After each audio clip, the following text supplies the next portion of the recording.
नमस्कार, मैं शंभू कुमार सिंह और आप देख रहे हैं सजग। इस देश में जातिवाद अपने चरम पर है और इस देश में आपको समझना पड़ेगा।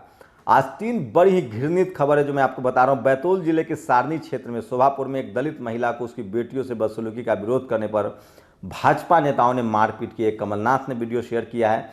मैं वीडियो तो नहीं दिखा सकता, लेकिन इस मारपीट को समझिए कि जातिवाद किस तरह से चरम पर है।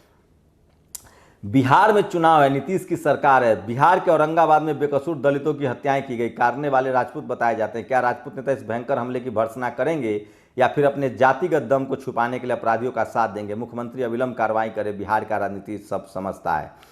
और तो तमाम सोचिए किस तरह से लगातार बहुजन समाज के लोगों पर अत्याचार हो रहा है।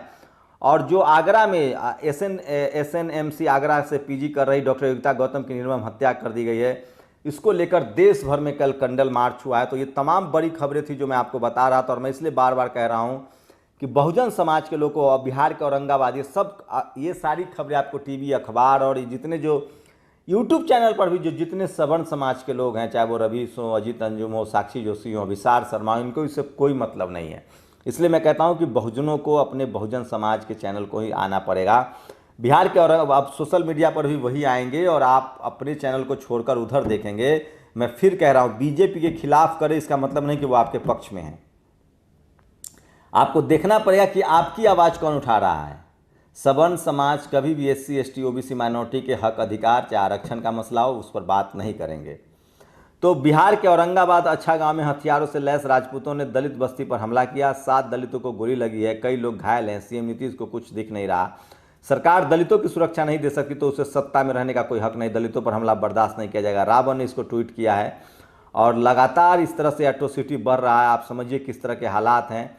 और एक पोस्ट सुनिए, एक और खबर देख लीजिए किस तरह से गाजीपुर के मर्दाहा थाना में बाबा साहब अम्बेडकर, संत शिरोमणि रविदास जी महाराज और की मूर्तियों पर कालिख पोती गई है। तो कितना भयानक खबर है। और अब मैं कुछ बड़ी खबरें आप लोगों के साथ में शेयर कर रहा हूँ जो सोशल मीडिया पर है। लगातार लोग लिख रहे हैं कि एससी, एसटी, ओबीसी, माइनॉरिटी को प्रशांत भूषण ने आज तक सबसे ज़्यादा नुकसान पहुंचाया है और उनको माफ़ी मांगनी चाहिए इसको लेकर। और उससे भी बड़ी खबर जो है मैं आपको बता रहा हूं कि किस तरह से जस्टिस कर्णन को गांधी का चश्मा 2.5 करोड़ में नीलाम हुआ है, लेकिन भारत सरकार ने उसको नहीं खरीदा। तलवार होता तो लोग खरीद लेते हैं।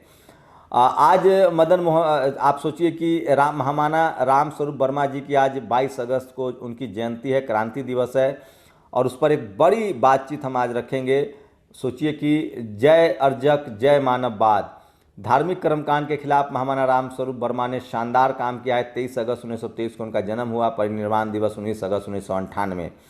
तो बहुत शानदार काम है और मैं इस पर एक लगातार बुलेटिन भी बनाऊंगा आप लोगों की तरफ से और इसको आपको समझना चाहिए। और ये देखिए, उत्तर भारत के बड़े राज्य यूपी और दक्षिण भारत के बड़े राज्य तमिलनाडु में अगले 1.5 साल में विधानसभा चुनाव हो जाएंगे। तमिलनाडु में डीएमके आक्रामक तरीके से ओबीसी का मुद्दा उठा रही है।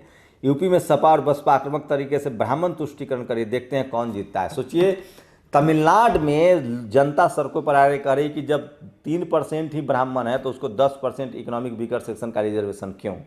बिहार यूपी के नेता जो हैं वो परशुराम मंदिर और परशुराम स्कूल, कॉलेज, यूनिवर्सिटी बनाने में लगे हैं। तो ये गोबर पट्टी में और तमिलनाडु में फ़र्क है। तमिलनाडु की पूरी राजनीति पेरियार के आसपास घूमती है और वहाँ सबसे ज़्यादा ओबीसी को आरक्षण है, 69%। जबकि यूपी, बिहार में सबसे ज़्यादा एससी, एसटी, ओबीसी की संख्या है, लेकिन आपकी कोई नेता बात करने वाला नहीं। तो पता चलेगा कि कौन लोग जीत रहे हैं, कौन लोग हार रहे हैं। और ये तमाम खबरें थी जो मैं आपको बता रहा था। और लगातार देश भर में कैंडल मार्च किया गया है। जिस तरह से आगरा की बहुजन बेटी डॉक्टर की एक तिवारी ने हत्या की है, उसके खिलाफ देश भर में लोग खड़े हुए हैं। रक्षा मंत्रालय ने सीएजी को अब तक नहीं दी राफेल डील की कोई जानकारी, 8 महीने बाद भी अधर में ऑडिट। सोचिए, जो राफेल फाइल आया है उसकी ऑडिटिंग नहीं की जा रही है। रक्षा मंत्रालय ने 8 महीने से फाइल नहीं दी है। वो बधावन बंधु जो 750 करोड़ रुपए लेके बैंक का फरार है, उसने भी जो है अब तक उसको जमानत मिल गई है। सोचिए, आप खीरा चोरी करके जेल चल जाते हैं। सुप्रीम कोर्ट से अर्नब गोस्वामी, अमीश देवगन को राहत, शर्जील इमाम, विनोद दुआ, हर्षमंदर को नहीं। ये सोचिए, यस बैंक केस में कपिल वधावन और धीरज वधावन को हाईकोर्ट से जमानत मिल गई है। पता है क्यों? क्योंकि ईडी 2 महीने के अंदर चार्जशीट दाखिल नहीं करवाई, जबकि पिछले 10 महीनों में इस बैंक के 50 ग्राहकों की मौत हो चुकी है तनाव की वजह से। ये सौरभ ने लिखा है। और ये तमाम बड़ी खबरें थी जो मैं आपको बता रहा था। और पुलवामा की सोचिए कि पुलवामा की 44 शहीदों की माँ पूछे, अगर एक अभिनेता के लिए आवाज़ उठा सकते हो तो हमारे बेटों के लिए क्यों नहीं। तो ये वो बड़ी खबरें थी। और ये देखिए, उड़ीसा में एक दलित समाज की बच्ची ने, दलित समाज की लड़की ने फूल तोड़ा तो 40 दलित परिवारों को बहिष्कार कर दिया गया। वहाँ भी नवीन पटनायक की सरकार है। तो सरकार जब तक SC ST OBC की नहीं होती है, राजस्थान में कांग्रेस यूपी में विरोध करती है लेकिन राजस्थान में प्रदर्शन नहीं करती है, जबकि वहाँ भी दलित एट्रोसिटी हो रहा है। नवीन पटनायक को तो हम पश्चिम बंगाल में ममता बनर्जी को वोट देते हैं, बंगाल में, उड़ीसा में नवीन पटनायक को वोट देते हैं। तो वो सब सवर्ण समाज की सारी पार्टियां सत्ता में हैं, लेकिन आपकी किस्मत नहीं बदलेगी जब तक बहुजन लीडरशिप वाली पार्टियां सत्ता में नहीं आएंगी, और उसमें भी वो जो हार्डकोर आइडियोलॉजी की बात करती हो। समझिए इस तरह के हालात हैं देश में। और ये देखिए, बैतूल में फिर कमलनाथ ने शेयर किया, दलित महिला के साथ मारपीट हुई है। और एक देखिए, ये एक बात तो साफ है, ये सरकार ताकतवर से डरती है और कमज़ोर पर अपनी ताकत दिखाती है। चीन और पाकिस्तान इसके उदाहरण है, और दलितों पर अत्याचार इसका पुख्ता सबूत है। और भी प्रमाण चाहिए तो इतिहास उठाकर देख लो, सावरकर प्रकरण। ये देखिए, औरंगाबाद में दलित समाज पर ठाकुर समाज के लोगों ने हमला किया, इसको लेकर चंद्रशेखर रावत ने ट्वीट किया है। और ये देखिए, याद कीजिए मार्च का महीना, 125 संक्रमण के केस होते थे पूरे देश में। प्रतिदिन राज्य सरकार केंद्र का स्वास्थ्य महकमा प्रेस कॉन्फ्रेंस कर आवाम से संवाद करता था। आज हम 30,70,000 कोरोना के मरीज फिर कल मिले हैं। ये देखिए, डॉक्टर सोनू ने ट्वीट किया है किस तरह से डॉक्टर योगिता गौतम के लिए देश भर में मोमबत्ती जलाई गई है, और वो कोई आपको नहीं दिखाएगा। और एक पोस्ट है जितेंद्र नारायण सिंह का कि आप अपनी बेटी के लिए सरकारी दामाद ढूंढ रहा है, बाप अपनी बेटी के लिए सरकारी दामाद ढूंढ रहा है, और नालायक बेटा फेसबुक पर निजीकरण का ज्ञान बांटा। अंधभक्तों, तुमने तो एक अनपढ़ सरकार की गुलामी करके अपनी ज़िंदगी खराब कर लिया। अब अपने बच्चों के भविष्य की चिंता करो। वो दिन दूर नहीं जब दीवारों पे लिखा मिलेगा, अंधभक्ति छुड़वाएं।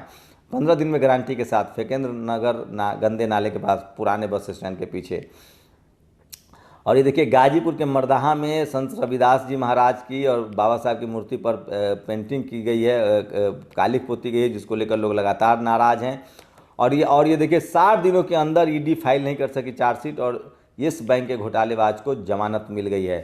तो ये कुछ बड़ी खबरें थी, सोशल मीडिया की खबरें जो मैं आपको बता रहा था। इसलिए मैं बार बार कहता हूँ कि सोशल मीडिया ही बहुजन मीडिया है, और आप अगर नहीं समझेंगे तो आपकी मर्जी है। मेरी लगातार कोशिश होती है कि समाज को जागरूक किया जाए, सोशल मीडिया की खबरें आपको बताई जाए, आपसे वो खबरें शेयर की जाए जो आपके हक अधिकार की खबर है, जो आपके काम की खबरें हैं। और ये मेरी कोशिश है और मैं ये लगातार करता रहता हूँ। तो ये देखिए, कुछ और खबरें हैं। सभी दुकानें दफ्तर बंद रखें, कोरोना के बढ़ते मामले पर पंजाब, यूपी, असम समेत 1 दर्जन राज्यों ने लागू किया वीकेंड लॉकडाउन। तब सप्ताह में 1 डाउन लाउन। 17,000 करोड़ रुपए लेकर फरार रेप का आरोपी नित्यानंद आज से शुरू करेगा हिंदू रिजर्व बैंक। सोचिए, भारत न खाने दूंगा, 17,000 करोड़ रुपए लेकर नित्यानंद जो है वो फरार हो गया है। आप कल्पना कर सकते हैं क्या है इस देश की हालत। पर्दे के पीछे है कंपनियां और NGO। 17,000 करोड़ लेकर एक नित्यानंद फरार हो गया है, और वो अपना देश बना लिया है, अपना वो बैंक शुरू करने वाला है। और MOD ने CAG के अब तक नहीं दी राफेल की फाइल। तो आप समझिए, इस देश के मुसलमान को देशद्रोही कहते हैं। और अब आप क्या करेंगे। सोचिए, मौत के दरवाजे से लौटे हैं आयुष मंत्री श्रीपद नाइक, जिन्होंने बाबा का कोरोनिल रोक दिया था, वो अब ठीक हो गए हैं। तो ये थी बहुजन समाज के लिहाज से आज बड़ी खबरें। और सोचिए, न खाने दूंगा और न खाऊंगा वाले का क्या हाल है। और ये कुछ बड़ी खबरें थी जो मैं आपसे शेयर कर रहा था कि किस तरह से लगातार आपके साथ गलत हो रहा है और देश बर्बाद हो रहा है। आप लोग की क्या प्रतिक्रिया, अपनी प्रतिक्रिया जरूर दीजिए। शुक्रिया। नेशनल दस्तक की आपसे गुजारिश है कि अगर इसको बचाना चाहते हैं तो नेशनल दस्तक को सब्सक्राइब करने के लिए रेड कलर के सब्सक्राइब बटन को दबाएं, फिर बेल आइकन की घंटी दबाएं। नेशनल दस्तक को बचाने के लिए बहुत जरूरी है कि हर खबर को शेयर करें, लाइक करें, कमेंट जरूर करें।